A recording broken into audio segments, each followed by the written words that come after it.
Até hoje. Vamos embora agora pra gente entrar naquele teminha que também não pode deixar de falar sobre ele, que é a justiça americana, mais precisamente falar um pouco sobre a Suprema Corte, que tem uma peculiaridade que a gente até conversou, que é o fato dela de não existir uma previsão legal na Constituição para ela atuar e atuar como atua. Não, ela existe essa previsão. A previsão constitucional existe. Certo. O que não existia antigamente, eu vou contar o caso. Um caso muito interessante, esse caso é interessante. O que não existia antigamente era a previsão de que o Poder Judiciário na pessoa, o Poder Judiciário teria a revisão judicial. Isso não está claramente estabelecido na Constituição. E quando eu digo revisão judicial, eu digo assim, olha, o Poder Judiciário ele vai revisar atos do Executivo e do Legislativo. Isso é uma coisa que não está claramente na Constituição, mas que foi estabelecida em um julgado, em uma jurisprudência do ano de 1800... Eu não quero falhar. Mas então, é o caso que você mencionou inicialmente, Marbury v. Madison. Sim, Esse é um caso que me custou algumas noites de sono, talvez mais que se possa contar. Aqui não tem a data, não. eu acredito que foi 1892. Por aí, né? Por aí. Lá pelos idos 1800, não, fica mais fácil assim. Não, 1803 ou 1804. Não, é o início do século... Certo. Não. Mas esse caso foi muito interessante porque aconteceu o seguinte. Existia um presidente nos Estados Unidos, ele foi o segundo presidente dos Estados Unidos, na verdade. John Adams, o nome dele. John Adams, ele concorria à reeleição. Ele estava... eu vou dar um aspecto político, a questão política, o contexto político é muito interessante. Desculpe interromper, já lhe interrompendo. Pessoal, não posso perder a oportunidade de pedir a vocês para se inscreverem no canal. Isso é muito importante. Inclusive, o chat está aí disponível para vocês participarem, questionarem sobre qualquer coisa aqui. Estão livres a perguntar ou participar aqui da conversa. E pedir para curtir, se inscrever, compartilhar. E é isso aí. Vamos embora, não vamos atrasar muito não. Vamos lá. Então, o que aconteceu, né? John Adams era presidente, ele estava concorrendo à reeleição, concorria contra Thomas Jefferson, que veio a ser presidente eleito nessa eleição de 1800, e Aaron Burr, que era o vice-presidente, e também concorria. Então, o que aconteceu foi o seguinte, eles, antes de sair, perdeu a eleição, essa foi uma eleição que foi muito apertada, John Adams perdeu a eleição. Poucos dias antes dele sair do poder, ele resolveu nomear quase 60 juízes. Você vê que essas coisas acontecem só no Brasil. Somente 60 juízes. Não é exclusividade brasileira, nomeação de última hora. Isso foi, e aí esses juízes foram chamados juízes da meia-noite. Porque eles foram nomeados literalmente 3 dias antes de acabar o mandato dele. Caramba. Então, no dia seguinte, ele mandou as nomeações para o Senado, que era quase muito majoritariamente federalista, que era o partido dele. O Senado aprovou o nome de todos os juízes. Vá, pô. De todos os juízes. E o então secretário de Estado de John Adams era um indivíduo de nome John Marshall. Lembra desse nome? Esse nome é importante. Esquecer, não. Você vai entender por que esse nome é importante. John Marshall. John Marshall passou a mandar... Eles chamam de... Seria o equivalente a portarias aqui. Você é nomeado para um cargo público, você recebe uma portaria. Lá, essa portaria, você necessitava dela física para que você pudesse assumir o cargo. Então... Fico andando com ela, sou eu mesmo. Um grande percentual desses juízes, na verdade a maioria deles, receberam a portaria física e assumiram o cargo. Esse cara, esse Marbury, ele não recebeu a dele. E aí ele entrou Thomas Jefferson, que foi eleito novo presidente, e ele disse, eu não vou nomear não. Ele disse, não vou nomear não. E aí nomeou o secretário de Estado dele, que era James Madison, que era o cara que era o braço direito dele, né? Se for ler as histórias, as biografias, eram um cara muito próximos eles dois. E James Madison falou, não vou nomear. Sob a orientação de Thomas Jefferson, que era o então presidente dos Estados Unidos. Não vou nomear. E aí Marbury passou meses insistindo. Esquece eu quero minha nomeação. E o que foi que Marbury fez quando ele viu que não ia ser nomeado? Ele entrou com mandato de segurança, foi um dos primeiros mandatos de segurança dos Estados Unidos. Ninguém nem sabe o que... Não, porque era uma ferramenta, Yuri, muito nova. Era uma ferramenta que tinha sido criada pouquíssimos anos antes por uma reforma, Judiciary Act, que seria o ato do judiciário. Ninguém nem sabia como proceder ainda. Eu achei, o que é que esse bicho botou aqui? E aí ele né, desenterrou a ferramenta e entrou com o mandado de segurança na Suprema Corte, pedindo que a sua nomeação fosse efetivada. O que era algo sem precedentes, porque você imagina o seguinte, existia já, a Constituição já havia estabelecido a separação de poderes, executivo, legislativo e judiciário, mas não tinha estabelecido o controle judicial, ou enfim, a revisão judicial, como eles chamam lá. E aí a questão era, ora, pode a Suprema Corte americana determinar que um órgão do judiciário, uma parte do executivo, faça uma coisa de forma compulsória? Ou seja, entregue uma portaria? E aí, quem era o presidente da Suprema Corte? John Marshall. Que foi o cara que assinou as portarias. Então, um conflito de interesse gigantesco. Ora, ele estava no executivo, era o secretário de Estado de John Adams, e ele estava acumulando os cargos, inclusive. É uma coisa que a gente ainda tem essa peculiaridade. Esse detalhe. Eu tenho a leve impressão que Alexandre de Moraes deu uma lida nessa história aí, viu? Não sei, tem um bicho que é. Mas veja, ele então, já como presidente da corte, caiu sobre ele uma bomba. Você veja, o país com uma democracia, uma república democrática nova, fresquinha, acabou de sair do papel. Eu vou causar uma crise institucional logo no começo aqui. Como é que eu vou fazer isso aqui? Né? E aí uma decisão muito complexa. Essa decisão eu perdi noites e noites estudando essa decisão. Decisão muito complexa, mas é de longe a decisão mais importante da Suprema Corte Americana, que é uma decisão em que ele diz assim, olha, sim, muito embora não esteja claramente enunciado na Constituição que o Judiciário pode revisar atos do Executivo e do Legislativo, no sentido de dizer, olha, essa lei ela é constitucional ou inconstitucional? Só quem pode dizer isso é o Judiciário. Porque ele basicamente diz, isso é uma decisão de 35 páginas que eu estou resumindo aqui em 2 minutos.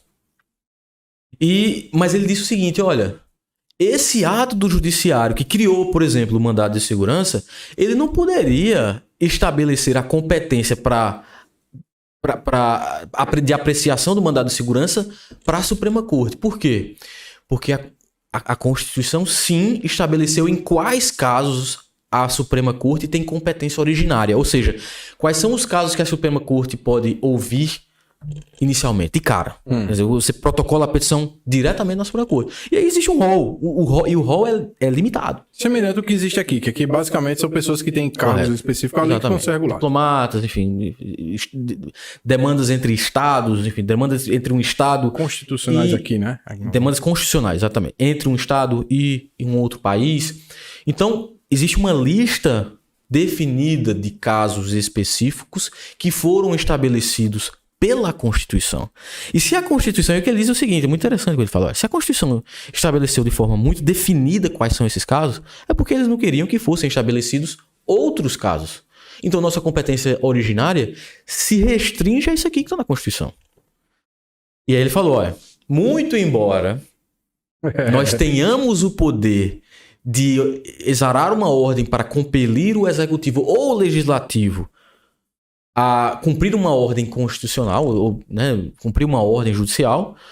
Nesse caso específico, nós não vamos fazer, porque a ferramenta que foi utilizada não é adequada, nós não somos o órgão para apreciação originária do mandado de segurança, e mais que isso, o ato do Judiciário que criou o mandado de segurança e que estabeleceu competência originária para a Suprema Corte foi struck down, esse falam foi anulado. Então, foi declarado inconstitucional e deixou de existir.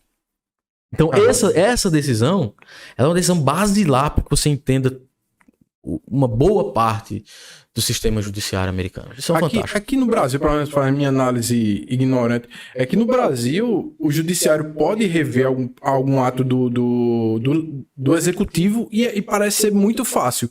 Só que quando o ato é do legislativo, depende da casa. Eles têm que ir para votação e eles deliberarem se aceitam a decisão ou não.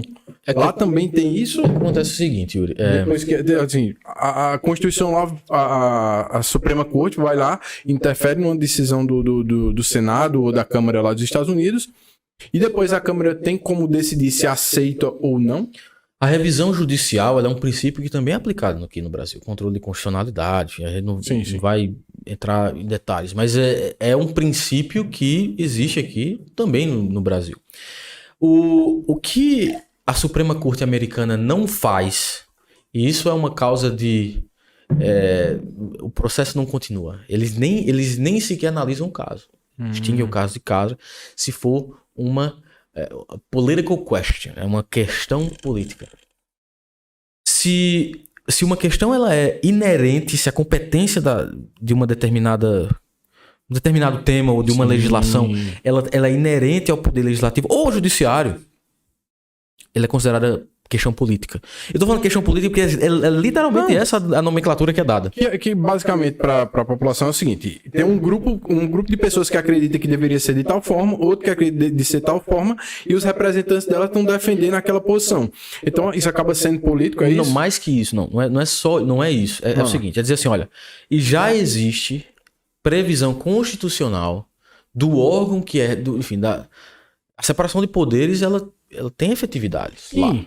Então, é dizer assim, ó, como é que nós vamos decidir uma questão que é inerentemente vinculada ao poder legislativo? Eles não fazem. Se eles decidiram, nós não vamos interferir na posição mesmo deles. Se eles não decidiram, ou mesmo se eles não conversaram sobre o assunto. Porque não decidir também é... Porque não é da competência do judiciário analisar matérias que é voltada para o legislativo ou executivo. Isso lá é extremamente respeitado. É respeitado. Mesmo. E essa é uma questão que é muito respeitada. Muito embora se diga que existe um ativismo judicial em determinados casos. Então, e aí a gente pode falar um pouco sobre a questão da decisão que legalizou o aborto. Existe uma outra questão mais recente que foi a do Obamacare. Eita, foi uma questão muito... Isso é interessante, até porque já tem um tempo e parece que eles validaram, não foi? Eles validaram de uma outra forma, que não foi pedida nem por um lado nem pelo outro. Criou-se uma tese. O presidente da corte, ele é o Chief Justice, né, que é o chefe de justiça. Lá os ministros são literalmente chamados de justiças. Justiça. Justice. Então são 8 justices e um Chief Justice. Então são 9, entre aspas, ministros. E não existe um detalhe interessante, é que não existe lá a rotatividade no comando da Suprema Corte, como se tem aqui no Brasil. Aqui, de 2 em 2 anos, o presidente da Corte é eleito e, eventualmente, pelos seus pares. E lá funciona como? Lá, o Chief Justice, o presidente da Corte, ele é vitalício. Somente. É um cargo vitalício. Ele tem, fora o voto de Minerva, que aqui tem, ele tem algum outro poder? Não tem nem voto de Minerva. É só... O voto de Minerva porque são 9 ministros. Você vai ter, dependendo da formação da corte. Isso é um ponto interessante. Eu não sei, não cheguei a estudar, não cheguei a ver se alguma vez... eu acho que nem se... Não tenho certeza se existe essa previsão. Deve ter ocorrido assim, porque é ímpar. Não tem... Um momento o cara vai ter que se pronunciar. Voto de Minerva, Não sei realmente... Teria que dar uma estudada se existe como aqui, essa previsão. O presidente do Supremo, ele basicamente tem o voto de Minerva, aqui ele fica com a pauta, parece. Ele tem direito de controlar a pauta. Pautar sim, talvez. Pautar sim.